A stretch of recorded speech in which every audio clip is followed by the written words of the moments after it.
আমরা আজ থেকে শুরু হয়ে গেছে গতকালের পরে জেলায় জেলায় বামপন্থীরা, বামফ্রন্ট এবং সহযোগীরা তারা ব্লকে এবং জেলায় অবস্থান, ধর্ণা, স্মারকলিপি মিছিল এটা চালাচ্ছেন গত কয়েকদিন ধরে। আজ থেকে আগামী 3 দিন গোটা রাজ্য জুড়ে, আজকে এখানে যা কলকাতায় হলো, গতকাল যা হলো, গোটা রাজ্য জুড়ে সর্বত্র বিডিও, এসডিও এবং ডিএম অফিসে, কারণ এই সব logical discrepancy, upload, unload, upload, এই সব যা করেছে হোটেল লিস্টে লোডশেডিং করার চেষ্টা করা।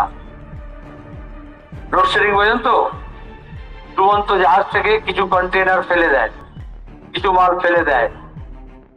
তাহলে আজকে এই ডুবন্ত জাহাজ আমাদের সরকারও চাইছিল যে কিছু অফলোড করে দেওয়া হোক। আমরা বলছি না, আমরা সবাইকে নিয়ে চলবো, বিশেষত যাদেরকে ডিসক্রিপেন্সি নাম করে বাদ দেওয়া হয়েছে এবং যাদেরকে ওই ম্যাপিং থেকে বাদ দেওয়া হয়েছে, যাদেরকে ম্যাপিং দিয়ে বাদ দেওয়া হয়েছে, প্রত্যেকটা যুক্তিযুক্ত জবাব চাই কেন, এবং তাদের হিয়ারিং এর সুযোগ দিতে হবে। আর এই হিয়ারিং এ যাদের ডাকা হয়েছিল, অন্যায় ডাকা হয়েছিল, লজিক্যাল ডিসক্রিপেন্সি আমরা মানছি না, মানবো না। সবার ভোটাধিকার ফেরত দিতে হবে বিনা শর্তে। কোনো নাম বানান ভুল, অমুক তমুক কিছু হবে না। এটা অবশ্যই একটা যা দেখছেন অন্যায়, সেটা হচ্ছে ফাঁসিবাদকে কায়েম করার জন্য শুধু হিমশৈলের চূড়া মাত্র। আরো অনেক রকমের ষড়যন্ত্র হচ্ছে, সেজন্য আমাদের আরো ঐক্যবদ্ধ লড়াই সংগ্রাম করতে হবে। যেখানে ভোটার তালিকা হবে না, সেখানে ভোট কি হবে? No vote without proper voter list, তাই তো? এই লড়াই চলবে, গোটা রাজ্য জুড়ে হবে। চন্দনদা বলে গেছেন বুথ থেকে হবে, এ রাজ্য থেকে ভোট দাঁড়াবে।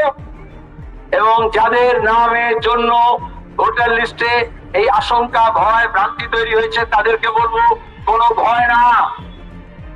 কারণ অনেকেই দেখেছেন আগেও এই নোটিশ পেয়ে এই বিএলও কতজন প্রাণঘাতী হয়েছে। তো লড়াই আমাদের সবার, যাদের নাম আছে আর যাদের নাম নেই। এই লড়াই লড়তে হবে, এই লড়াই লড়তে হবে, এই লড়াই লড়তে হবে, এই লড়াই লড়তে হবে।